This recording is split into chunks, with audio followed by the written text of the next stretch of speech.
What's up, degenerates?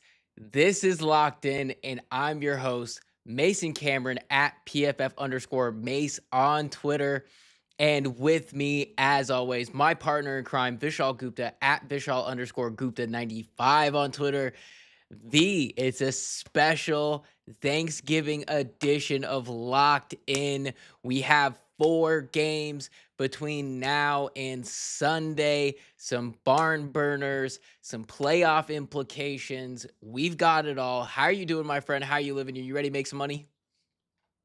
Doing great. I am so excited for this week. So many great games. This is like maybe the best Thanksgiving slate we've ever had. You know, record wise, 5 out of the 6 teams are 500 or above, and then the Bengals are getting Joe Burrow back. Like, this is going to be awesome. So, super hyped, super looking forward to it. Should be a good one. Every game has some playoff sort of implications to it. You have Packers, Lions fighting in the North. You've got the Chiefs and Cowboys playing for their wild card lives. You have the Bengals on life support in the AFC North, and the Ravens, who have been off to a huge streak. And we get to talk about all of them today. And without further ado, we're just going to jump straight into it. And of course, actually, first and foremost, if you guys aren't following us here on YouTube at Important Nonsense or on our Twitch at Nonsense FF, make sure you guys go do that. We have shows all the time. Jason's on here, always yapping it up. So make sure you hit him up.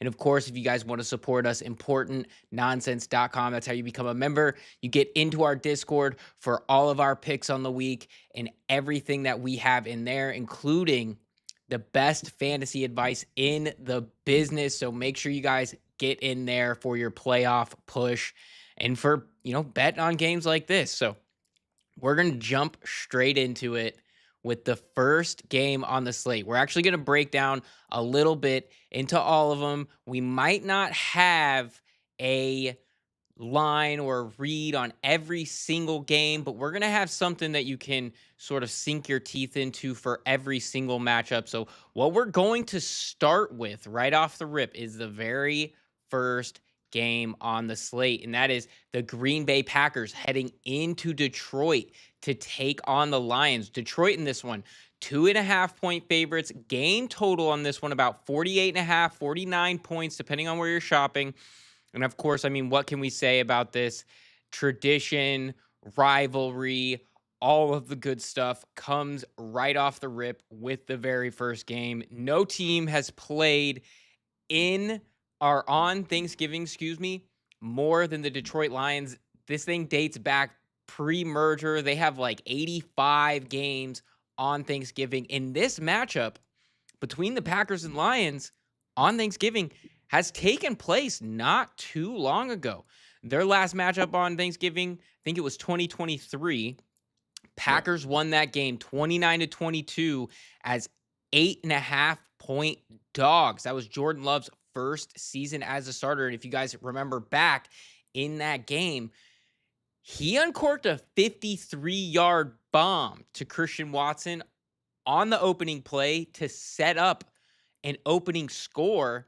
And they just never looked back after that one, which is sort of a microcosm of what we've seen from Dan Campbell and the Lions on Thanksgiving. 0-2 record against the spread as the favorite for the Detroit Lions. But that's unfamiliar territory for them as they hold the NFL's best 64% cover rate at home since hiring Campbell in 2021. Matt LaFleur, on the other hand, they've done pretty well playing on Thanksgiving, 2-0 against the spread. But there's a big question mark around both of these teams and how they've performed against the spread this season, particularly when we talk about the Packers, who have really, really struggled on the road, just 1-4 against the spread. And of course, the last time we saw these two teams match up, that was the Week 1 game, and that was a barn burner itself. Well, not really a barn burner, but it was an interesting game, and it was sort of a showing out party for the Packers, who won 27-13. They covered as 1-point favorites at home. This game was 27-6 late in the fourth quarter. The Lions just couldn't run the ball. 44 combined yards from Gibbs and Montgomery. And the Packers racked up 4 sacks.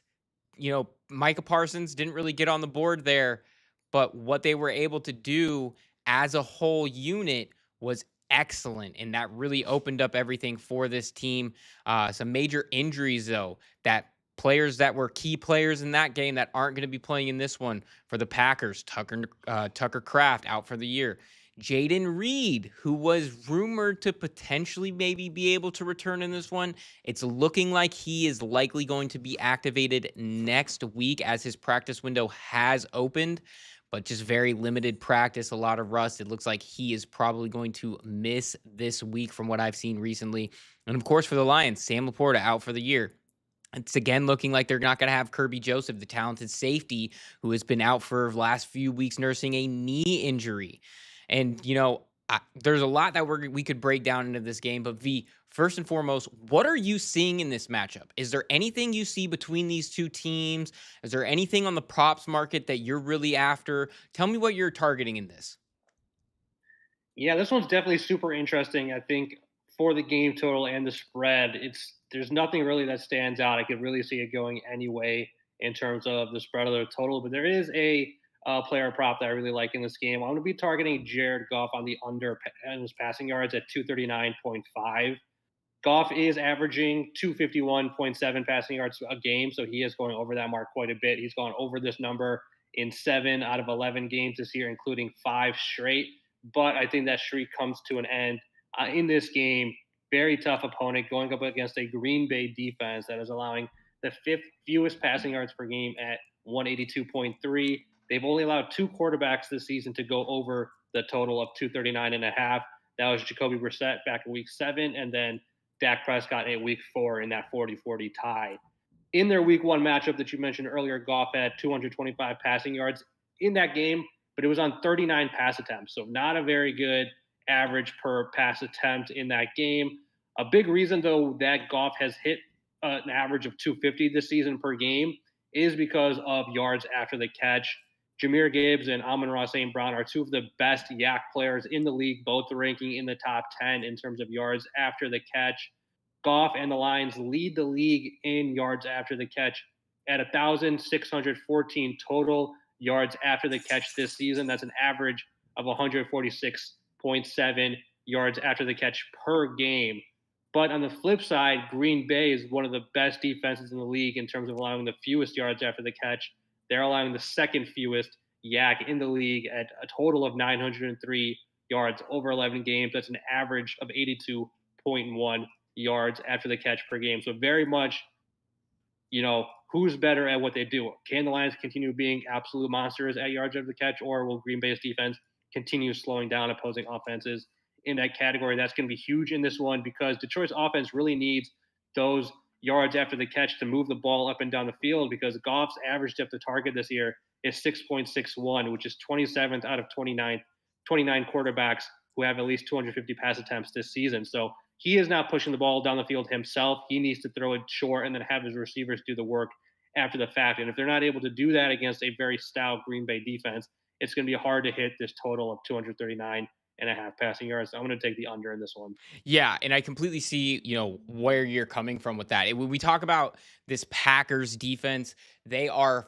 first in fewest explosive plays allowed. So explosive passing plays allowed of 15 or more yards. They're under 10%, right there with the Denver Broncos. And something that we've seen, as you said, is this Lions team, Jared Goff in particular, he does rely on staying on schedule for this offense, which it doesn't make him a bad quarterback by any means. He stays within the rhythm of the offense. But as you did mention, in that last game, 5.8 yards per attempt, that's not really a big number. And with this Packers team, they play a lot of zone defense. It keeps things in front of them so that they can rally to the football. So I definitely like your read on that. I'm going to go in a similar direction. I don't think that Jared Goff needs to throw for a bunch for this game for them to be able to win and cover this game. I'm actually going to be taking them at -2.5 on the line. I see you there, Glitchy. Go Lions. So what we're seeing is that I find it very hard to believe that this Packers run defense is going to have a repeat performance on the road against what we've seen out of this Lions run game. That was pretty much a big reason why they won in week 1. Was that because they just stopped this running game dead in its tracks. And I find that to be hard to believe when they head on the road that they're going to be able to repeat that performance. Since Dan Campbell became the play caller in week 10, this offense is first in EPA per rush and second in explosive run rate. Now, when we talk about the Packers on their end versus the run, they're pretty much around league average in their percentage of plays allowing positive EPA per rush. It's about 38.9%. But over their last 5, we've really seen some solid production from backs, about 4.2 yards per carry. And the big one here for me is 1.5 yards before contact. That's 24th in the NFL. So that's not a great look. And we've seen some pretty explosive days from a guy like Rico Dowdle, who had, I think it was like a buck 46, something like that. So we've seen some pretty solid performances against this Packers run defense, and I think we can see more of it against the Lions. Now, the Lions have been a little bit up and down. A lot of their big performances came against some pretty low-level run defenses. I don't think they're going to explode and put up another 200-yard performance from Gibbs, but I think that they're going to keep this one. They're going to be able to stay out in front of it. And I think when we're underneath this line at 3, I'm going to be comfortable taking them to cover that. And I think that there's a real possibility that they're going to be playing from ahead in this game, which actually brings me to one of the prop bets that I'm really loving for this game. And that's going to be Jordan Love to go over 18.5 completions. Like I said, the Packers led by multiple scores in that first matchup. Jordan Love only had to drop back 23 times. He connected on 16 of those passes. And with this game, how I anticipate Detroit actually playing from ahead or the margin being much closer to a neutral game state, I think you're going to see a lot more passing from Jordan Love. And Jordan Love is actually fairly well equipped to attack a man-heavy Lions defense. The Lions, they run the highest rate of man coverage in the league. And against those plays, Jordan Love is actually 1 or 2 in passing grade versus man coverage. I like Love to be in the driver's seat to go over 18.5 completions. And I think it's really going to be a back and forth affair in this one. But I do like the Lions to come out on top. And another angle I'm actually going to take is we talked about it a second ago. Christian Watson had a 58-yard bomb to open up the game last week, and I think that that is another spot that we can talk about where this Lions defense really needs to sort of figure things out and where they're susceptible, especially in the passing game, is that they allowed the 5th highest rate of explosive receptions in the NFL this year. Part of that has been no Kirby Joseph out for a little bit, and he's really the stalwart free safety. He is what allows that defense to function as it does, where they come, they play single high, they really bring guys up to the line of scrimmage. And I think that that's where Christian Watson can thrive. He's excellent versus man coverage. He generates 2.56 yards per attempt. And a big reason for that is because of his explosive ability. And I mean, just since returning from injury, he's gone over 45 yards in every game since coming back in week 8. I think that you can take him on some alt lines to go up a little bit higher, or you can even add him at 40 plus as part of maybe a lower risk same game parlay. And I'll be playing both ends of that line there. That's something that I'm really going to be interested in. And then another note, we were talking about the Jared Goff passing ability. I think that one of the lines that I like more is actually going to be Gibbs under 34.5 receiving yards. Now, I'm a little bit more hesitant on this one because it could go a number of different ways. We know how explosive Gibbs is. One of the reasons I'm targeting that line in particular is because I think they're going to try to attack this defense on the ground. And I don't really want to play the game of trying to catch the falling knife on who is going to be the big producer on the ground in this game, Montgomery or Gibbs. Now, recently it's been Gibbs, but in the last time they played, Montgomery had more carries than Gibbs. I think it was 11-9. And a lot of times they just split the backfield work evenly. So it's more difficult to really tell who's going to explode in a running game where I don't think that it's going to be a massive producing game. I just think it's going to be the difference maker. The reason I'm attacking this receiving line is because in that last matchup, Gibbs had 10 receptions. He's one of the most targeted Lions players when this team is behind. I don't see him getting 10 receptions, but even with 10 receptions, he totaled just 31 yards. And like I said, Packers, very high rate of zone coverage. They keep things in front of them. They're going to be able to rally quickly underneath, and that's actually that's led them to allowing the third fewest receiving yards per coverage target to backs this season. So that's sort of where I'm heading on that one as well. Partner, I got to ask you. I know you said you don't quite have a read. You could see it going either way. Throw the line out. Who you got winning this one? Oh boy, it's tough. I do think I probably have to lean towards the Packers in the zone just because I am not super confident in Detroit's offensive line, especially when it comes to passing downs. I could see them once again getting terrorized by Parsons and company on that Green Bay defensive line and just making it a very, very tough day for Goff. And we saw what happened 2 weeks ago when he had to go up against Philly's defensive line. He just had no answers. He really couldn't do anything. So that is kind of where I go to first in terms of how I can see this game playing out. I just feel like if Goff is not on his A game in this one, it could be tough because I feel like Green Bay's offense, although they're not putting up crazy numbers, they are near the top of the league in a lot of the efficiency metrics, including like EPA per play and things like that, especially for Jordan Love. So I feel like he's probably going to be fine on his end. The ones I have question about is what is Goff going to do on his end, and I can see it going negatively just like it did in Week 1. So I might have a slight lean towards Green Bay in this one. No, I like it. I mean, it makes sense. I'm on the other side there, so we're going a little bit of head to head, but I'm definitely with you. This game can swing either way. But V, you forget the secret weapon. Frank Ragnow just announced he's coming out of retirement. I mean, obviously he's Won't probably be not. for tomorrow though. I think it's going to be earliest next week. They said No, of that is a course. huge secret weapon. Put him in the game.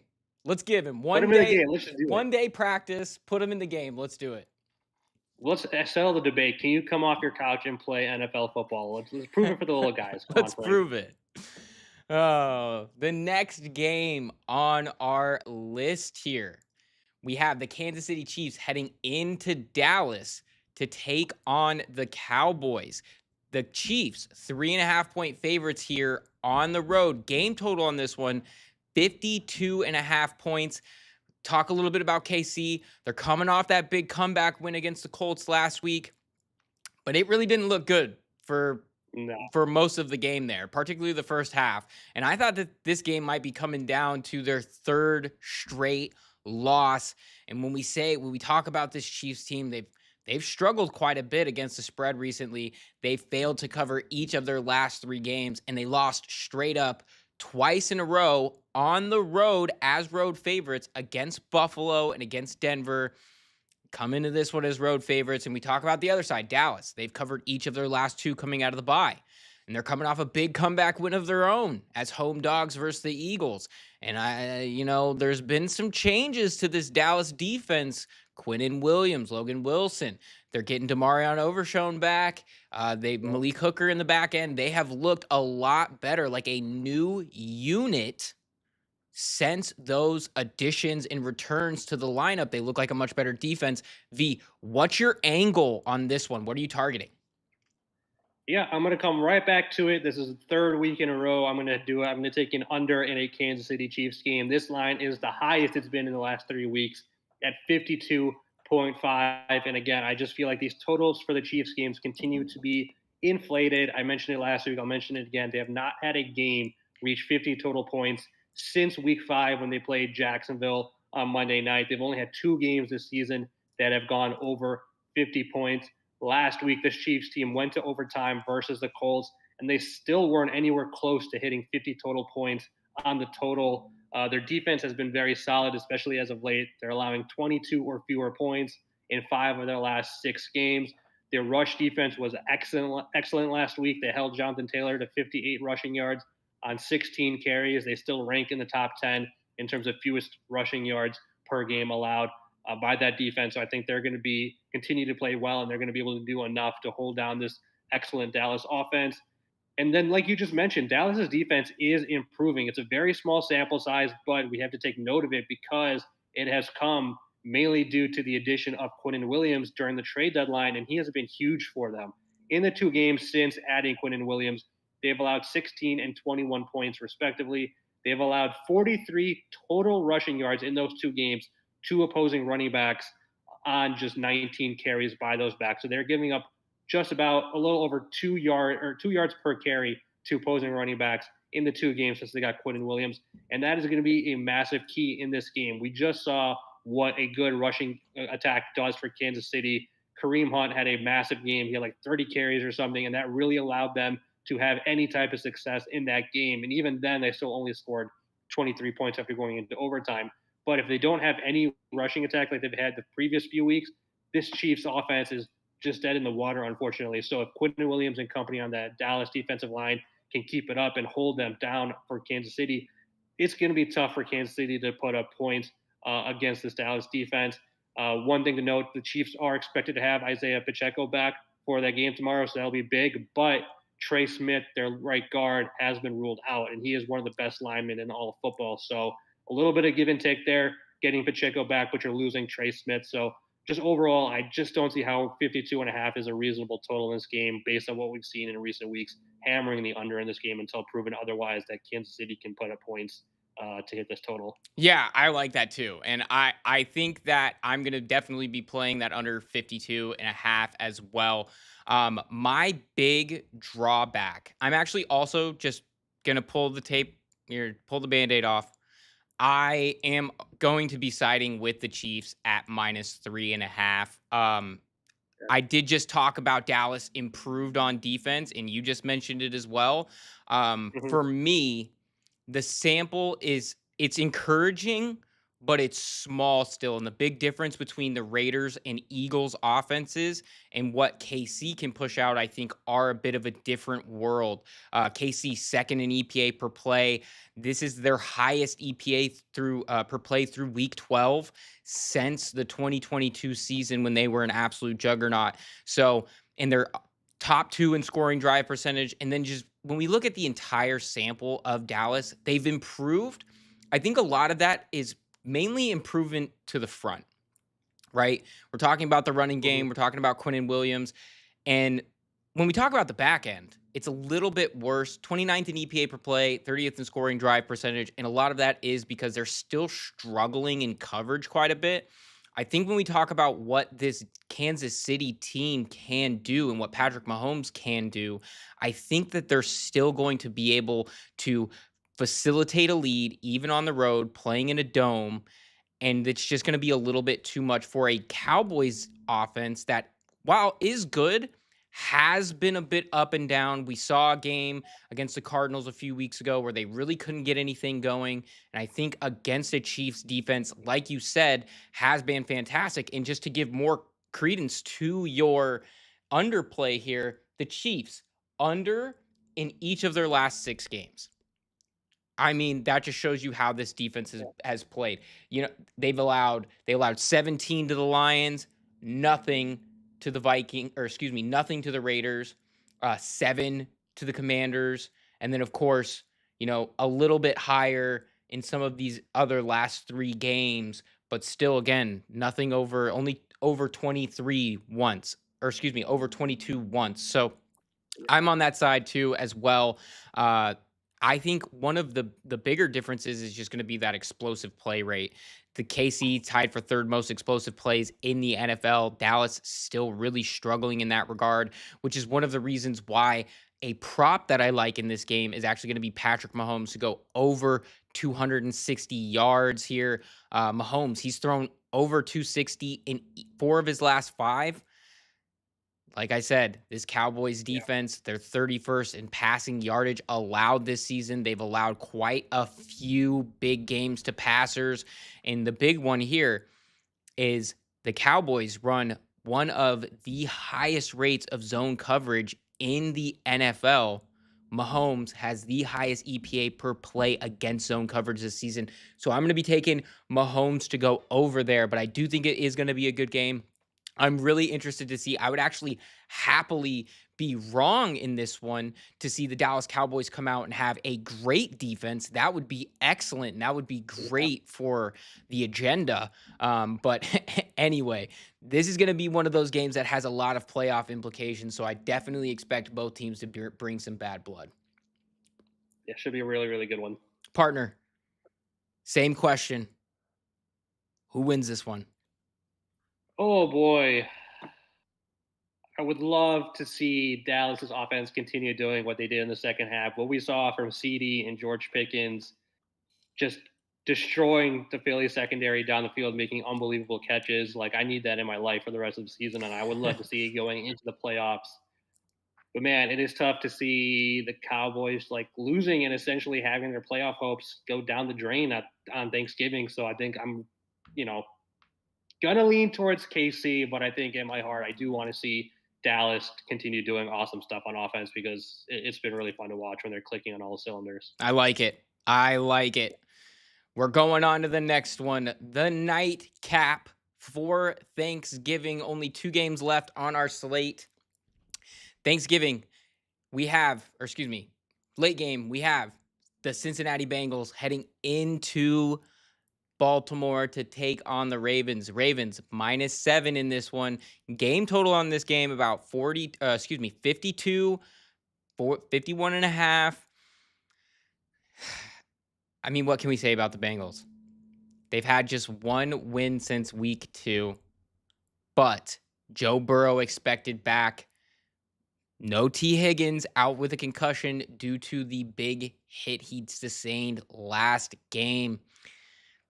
The Bengals' playoff hopes are in the balance of this matchup.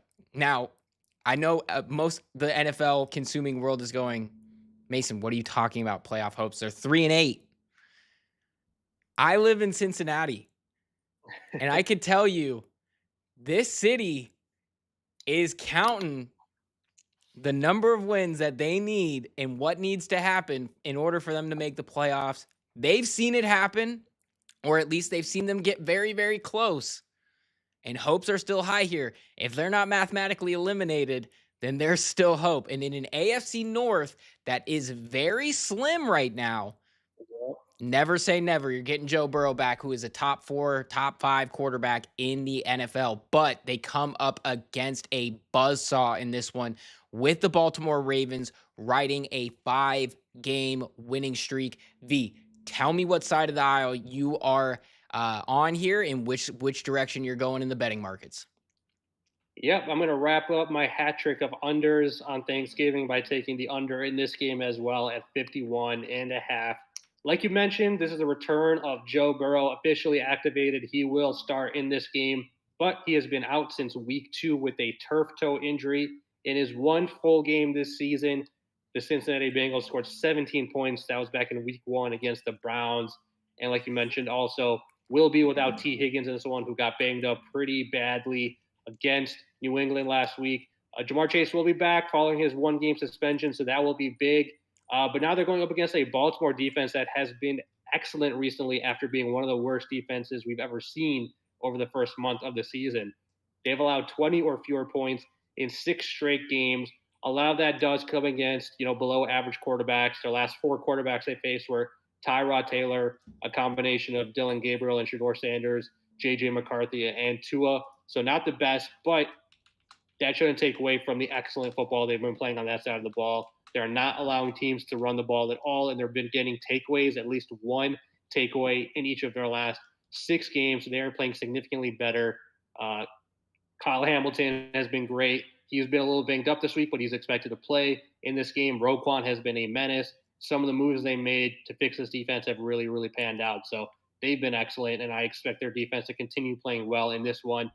Their offense, though, strangely has not been all that great. In the 4 games since Lamar came back from his own injury, they have scored a number of points. They scored at least 23 in each of those 4 games, but their offense just doesn't look like what we're accustomed to seeing.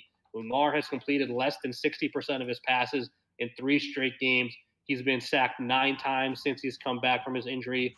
He's had 3 straight games of a passer rating of less than 90. Not sure if he's still dealing with injuries or if there's something else going on. I mean, they also are not doing a very good job running the football on this offense. So just some concerns for this offense that lead me to think that it's not going to be very easy for them to contribute towards this total as much as they probably need to. Cincy's defense, as bad as they have also been for most of the season, they have been noticeably better in their 2 games since their bye week. They've allowed 3 total touchdowns in their last 2 games to opposing offenses. Their opposing defenses, though, have scored 3 touchdowns on them. They've had a couple pick sixes and a fumble recovery against Joe Flacco in that offense, which has led to high numbers in terms of point totals. But obviously, those are fluky. You can't count on those. So if we're just looking at touchdowns that the Cincinnati defense has allowed, just 3 over the last 2 games. So there has definitely been improvement on that end. Overall, I just feel like this is Burrow's first game back in like 2 months. We cannot expect him to be 100% right away. I know we all have memories of what he did last year in this matchup in 2 games against Baltimore. He had like 9 touchdowns, 1,000 passing yards. He just went crazy in those 2 games. But again, coming off an injury, he needs time to get back to 100%. Will be without T. Higgins, which is one of his better playmakers. So overall, I think we just got to slow down a little bit with the Joe Burrow return. He's probably going to need a week or 2 to be 100%. And then at that point, maybe we can start hitting Cincinnati overs. But until then, at a number this big, I'm just going to be taking the under at 51.5. Yeah, and frankly, at in a week or two, they might shut Joe down for the rest of the season. I mean, if he's That's not very true. if he's not showing, that he's feeling fully recovered, like there's no reason to continue to trot him out there. Which does bring me to where I am sitting on this one. I'm going to be taking Baltimore -7 in this game. 12.8% average margin of victory over their 5-game winning streak. I think that says a lot about what you need to know on this team. And not to mention, 3 of those 5 games have come on the road. Now, I get it. You're playing the Dolphins. You're playing the Vikings. You're playing the Browns and the Jets. So not really the highest total scoring teams out there. But what we have seen is a lot of improvement over this span since week 6, right before their bye. We've talked about this before. They moved Kyle Hamilton from free safety, made the trade for Alohi Gilman to play on the back end, and moved Kyle into the slot and into the box. And that has really changed the face of this defense since week 6. They're 4th in EPA per play and 3rd in successful play rate allowed. And now, obviously, Lamar in this offense have not looked quite as dominant as they have in the past, at least through the first handful of games where they were phenomenal and they were scoring a ton of points. But they're still quietly, when Lamar is on the field, 9th in EPA per play and 3rd in scoring drive percentage. So that's sort of where I'm at when we talk about this this Bengals defense. They've looked a little bit better, but I don't think that's necessarily, because like you said, only 3 touchdowns, but I think that's more geared toward game state situation as opposed to them really making significant improvements. We're still seeing them trail the league, I guess is probably the proper term, in EPA per play and a lot of other key defensive efficiency metrics. Still no Trey Hendrickson. And my biggest worry about this defense comes down to starting 2 rookies at linebacker who have not looked very good. And now they do not have other options. They have to continue to roll with them. And it's going to be baptism by fire for those guys who have struggled quite a bit. So I'm going to go ahead and take the Baltimore Ravens at -7. And one of the things that I want to touch on, actually, I have a couple of things that I really like in this game in terms of the prop market. I'm going to be targeting Chase Brown under 14.5 rushing yards. And a big reason why is obviously Joe Burrow coming back. We can talk about the rust and the things like that. Even with the rust, I still think they're going to have to throw the ball a lot. And that's something that we have not seen, or excuse me, that's something that we've seen a lot from this Bengals offense. Over the last 2 seasons, since the start of 2024, no team has a lower run play percentage than the Cincinnati Bengals. It's like 31.5%. That is very, very low. The league average sits somewhere around about 46, 47% year in and year out. And the best teams tend to try to keep an even balance. A lot of that is due to game state. This defense hasn't been good over the past 2 years. So I am leaning on the side of they're going to have to be playing catch up. And I think the Ravens are going to be able to put up some points on this Bengals defense. And I just don't feel like that's a conducive line to Chase Brown being able to go over. And when we talk about his trends across the season, he's only gone over this mark 4 times. He did go over it in each of the last 2.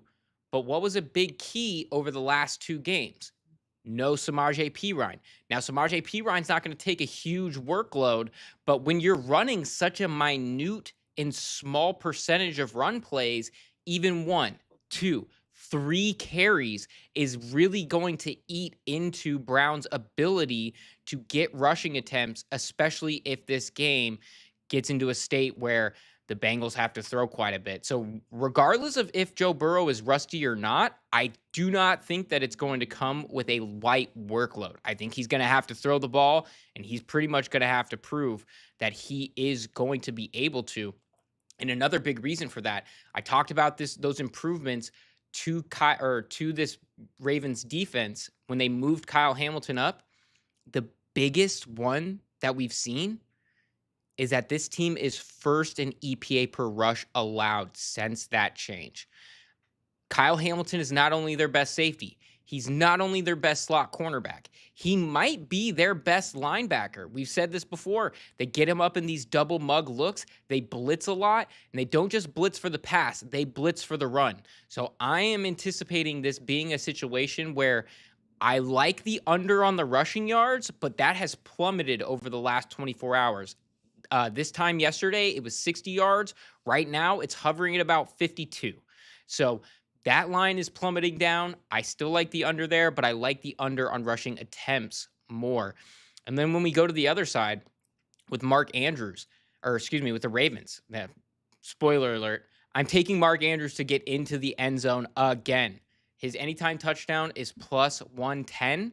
And since Lamar's return in week 9, Andrews has found the end zone in 3 of his last 4 games. But he's racked up 4 scores. He had 2 in that first game back. He's without a doubt Lamar's favorite target in the red zone. He's seeing more than double the targets of any other player. We know that they like to get him involved when the field gets condensed. And this Bengals defense, if they struggle anywhere, it's in coverage against tight ends. And another big reason why is because those 2 rookie linebackers are just not equipped to handle that. They've allowed the most touchdowns to the position in the NFL this season. Give me Mark Andrews to score a touchdown. Yeah, I mean, what Hunter Henry did to them last week was crazy. You didn't see a player like within 10 yards of him every time he caught the ball. So Every time. They just forget. Every time. They forget that the tight end can run routes as well, is what it seems like. Sure. Partner, did I ask you this already? Rapid fire. Who wins? I'll take Baltimore in this one. I'm not confident that they'll cover. That's a big, big number at 7. But for all the reasons you listed, I fully expect them to win this game outright. The game is in Baltimore. This is a big one. They need to win this one to obviously maintain their lead.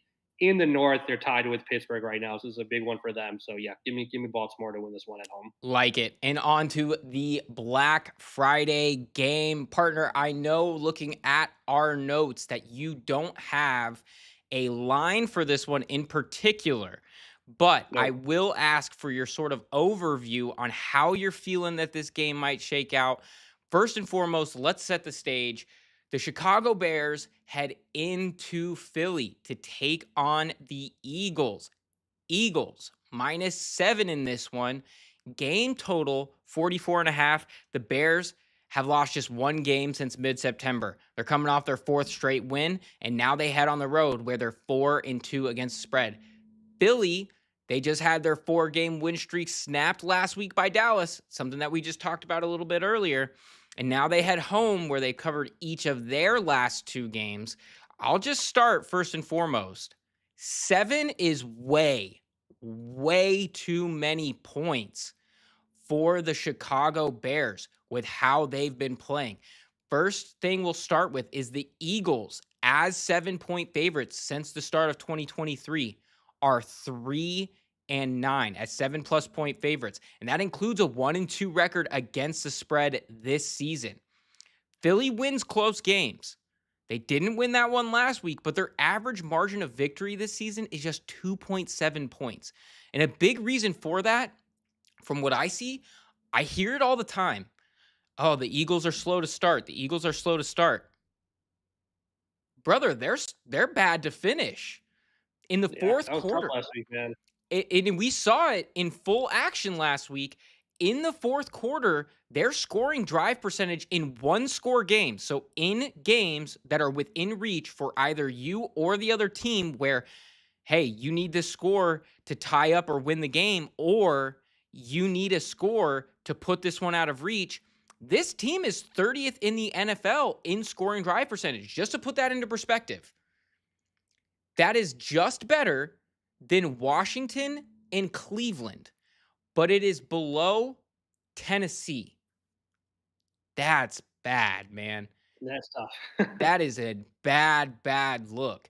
And when we talk about Chicago on the other end, what can you say? Ben Johnson has these boys winning close games.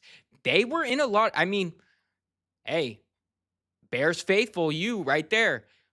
Ben Johnson has had these boys in close games, and they've pulled them out for wins. That's something that they were not able to do in years past. They would have these close games. They were a little bit more few and far between, but when they would have these close games, it would fall apart down the stretch, and they were not able to do that. Now, the same scenario. Fourth quarter, scoring drive percentage in 1-score games, the Chicago Bears are in the top 10%. Now, I'm going to take, in the top 10 in percentage. I'm going to take them to cover this game. Dare I say they have the stuff to win. Now, I think that they could definitely do it. And I think the big key, I think that they have covering the 7 pretty well in hand.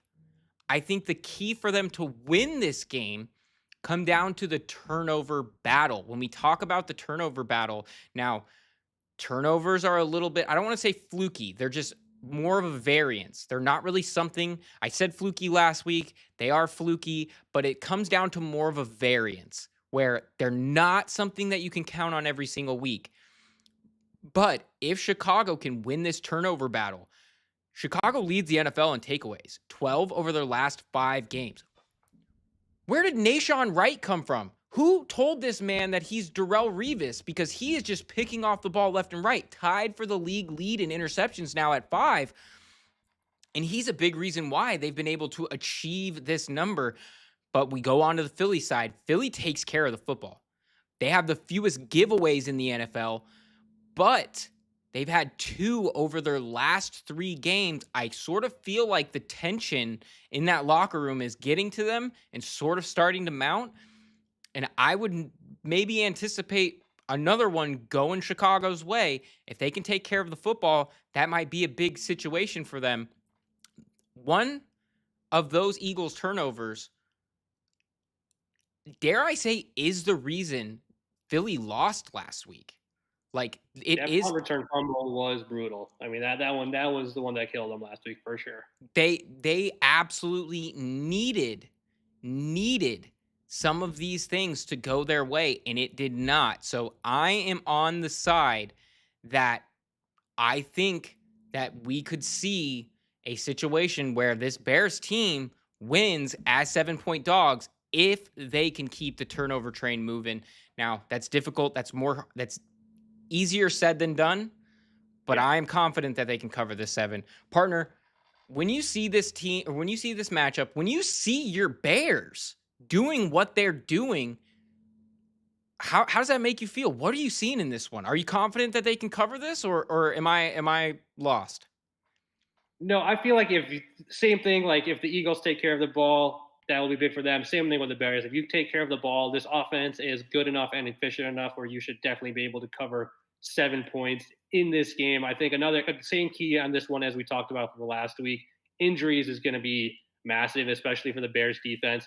Once again, it's looking like they're going to be down without their entire starting linebacker core. Tremaine Edmonds placed on IR, so he's definitely out for this one. TJ Edwards and Noah Sewell have not practiced yet this week, so it looks like they are not going to play. But on the other end, Jalen Johnson, Kyler Gordon, full participants in practice today. So if you get those two guys back, plus, like you mentioned, the play of Nashawn Wright, that becomes an elite secondary pretty quickly. And if you can shut down Philly passing game, you have a real chance to win this game because Philly's offense is not running the ball well at all. A lot of that has to do with injuries on the offensive line, looking like Lane Johnson's going to be out for this one as well. But if Philly struggles to run the ball and then they're not going to have enough success passing the ball, Devontae Smith also not practicing today. I think that's not something we've covered a lot, or the media has not covered quite a bit. So something to keep an eye out. But if you're not able to pass the ball because you're going up against a good secondary and you don't have your best weapon in Devontae Smith, like it could be a tough day for Philly's offense, and that will just give you plenty of chances for this Bears offense to take advantage. I mean, it's not going to be easy. I don't expect the Bears rushing attack to get going either. Obviously, Philly's defensive line is excellent, maybe the best in the league. But as we saw last week at Dallas, there are some holes in that secondary that you can take advantage of, especially down the field. So I think there are going to be plenty of opportunities for the Bears to not only cover in this one, but like you said, win this one outright. It's going to be about Caleb making good decisions, taking care of the ball. You can't have a strip sack fumble in your own end zone like you had last week against the Steelers. You need to be able to avoid those kind of plays. But if you do that, a win is very much on the table, going 9-3 and maintaining your lead in the NFC North. Yeah, and I love that you mentioned that. One of the big keys I also see in this one is the secondaries of both teams. We've Mm-hmm. seen this Eagles secondary very susceptible at the cornerback 2 spot. If if Caleb's smart, that might be a place where I feed the rock. I don't think that. I think you're probably going to get Quinyon Mitchell on Romo Dunze quite a bit. I think he might get the Romo Dunze treatment. But if you could get DJ out there on some Adoree Jackson, I think you could be in for a pretty big game.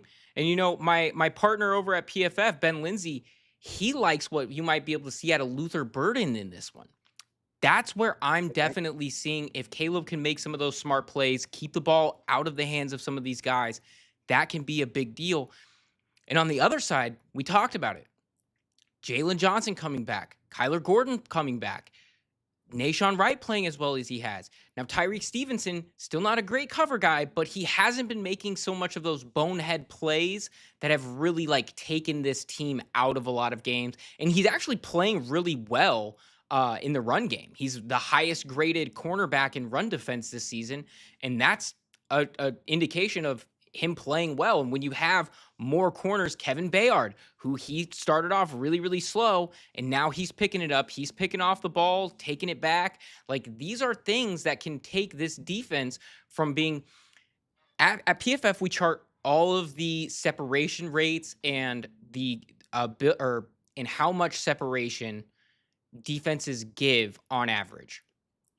What we've seen is that this Bears defense has given up what is the highest perfect coverage score in the NFL. So perfect coverage is talked about as when guys don't make a mistake. So when every player on the defense covers their guy and makes the throw difficult, forces your quarterback to beat you. Now, the Bears have obviously been, like I said, horrendous. They've not been good in that facet. But you're getting these guys back and picking off the ball the way that they have been. I think you can see a much higher improvement, something where a lot of metrics, when we take these sample sizes and we say, this is what we've seen from this Bears unit throughout the year. Well, it's something that we talk about a lot of times. These trends have a shelf life. It's something where we talk about, I don't really care much about some of the historical trends because every game is different from week to week in terms of who's available and who's not, as well as from season to season, as well as from week to week. So if you're getting all your good dudes back and you're playing better with the guys that were on the field, I think that just speaks to improvement and against a Philly offense that has been up and down, hot and cold, and obviously, as we Yep. talked about previously, can't finish games. I think the Bears can definitely win this game. So that's where I'm at on that one. And partner, that concludes us for the Thanksgiving Black Friday slate. It was a good one. And of course, no show this Friday. We're going to be enjoying some time with our families. And of course, you guys need to stay locked in because our schedule might change in the upcoming weeks. We've got some travel going on. So just make sure you guys stay on tap for that one at Important Nonsense on YouTube, Nonsense FF as well. And of course, get into our Discord, importantnonsense.com, become a member. That's how you get in there. You can ask us any questions about these games that we cover today, as well as anything on the Sunday slate. And we'll have more picks to come for all of that stuff. So make sure you guys tap in for that. And of course, the fantasy playoffs are getting underway here soon. So make sure you get in the Discord, ask the fantasy guys all the questions, get the best fantasy advice in the business as well. Check out all the shows we do. Like I said, here on YouTube and over on Twitch. We have stuff going on all the time, so make sure you guys. I think Jason might be jumping on here in just a little bit, so make sure you guys stay tapped in for that. And partner, I think that's about does it for me. You Yep. got any parting words for the folks? Just enjoy the holidays, everyone. Enjoy the football. Going to be great. Not just the NFL tomorrow and on Sunday, but we got some excellent college football this weekend as well. So 4 straight days, maybe 5 straight days of what should be phenomenal football. So enjoy, get your bets in, win your fantasy leagues, and yeah, we'll catch up next time for everyone. And until